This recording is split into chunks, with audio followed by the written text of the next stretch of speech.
I was frightened that it would be a martial arts master, but I'm glad that it is from someone who is presenting the Christian point of view.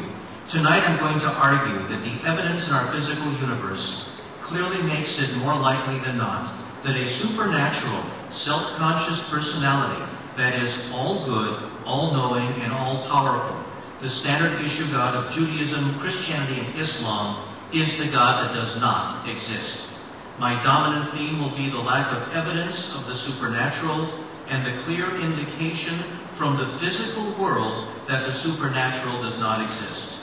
Thus, God is swept away with all supernatural claims. God is not singled out as the only supernatural being that does not exist. All supernatural beings do not exist, irrespective of the claims for their existence. If I were to tell you that I didn't come to Florida from Los Angeles by an airplane, but that I just stood and flapped my wings, my arms, and I flew bodily and spouted wings, which receded when I landed in Florida, nobody would believe me.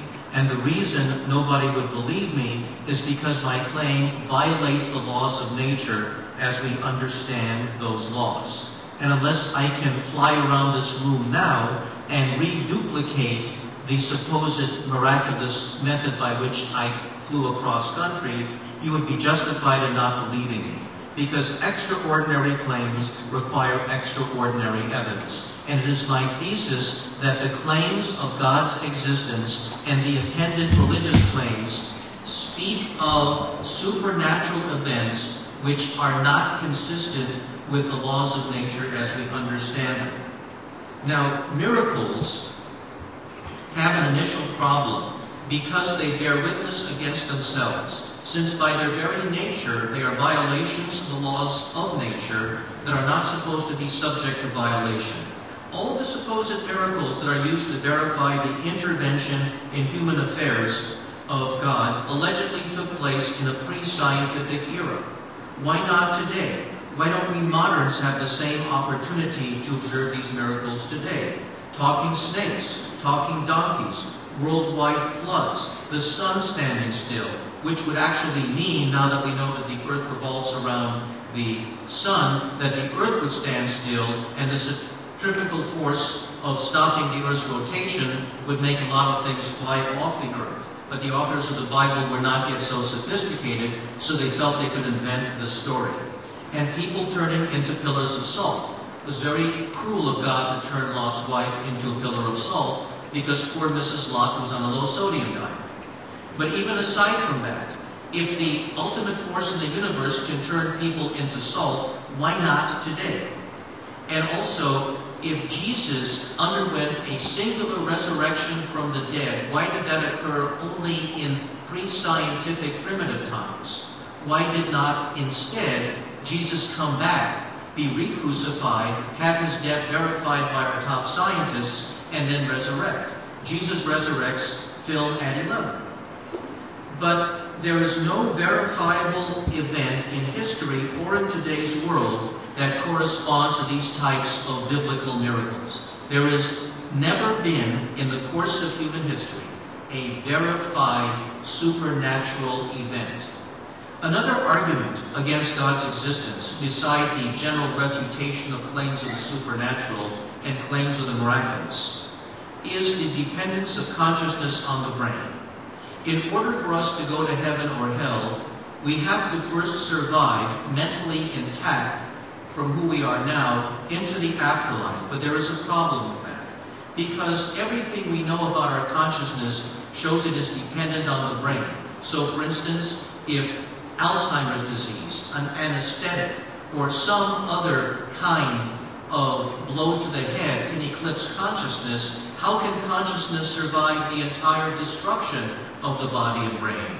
Medical science has taught us that we can damage certain portions of the brain and destroy the memory contained in those portions. It is the quip of the neurosurgeon who sucks out the wrong part of brain material and says, oops, there goes the piano lessons.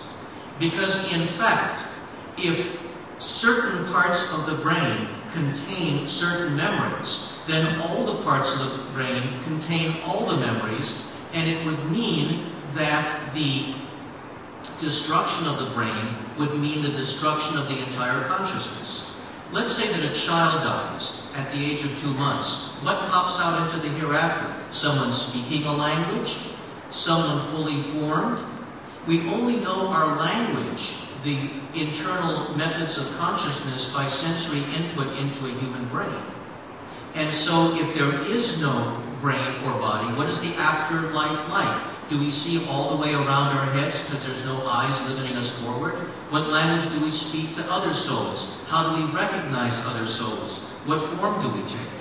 If you take a person and keep them alive for 70 years and they never hear the sound of human voice and never develop a language, wouldn't it be a different form of consciousness that would appear in the afterlife as opposed to how we would appear in the afterlife? Because you see, everything we know is as a consequence of sensory input into the human brain. So how can there be continued conscious awareness if there is no human brain? Also, the questions about consciousness dependent on brain are an additional argument against God's existence, because we know of no way in which consciousness and intelligence can manifest without being present in a physical brain. Without being present in a physical brain that has cortical neurons and synapses. So if there's no example of consciousness without a physical brain, how can the ultimate consciousness in the universe, that is to say God, how can God exist when God doesn't have a brain or a body? How can God think without cortical neurons and without synapses? God needs to give us an example of how this can occur before we can rationally be expected to believe that such a being exists.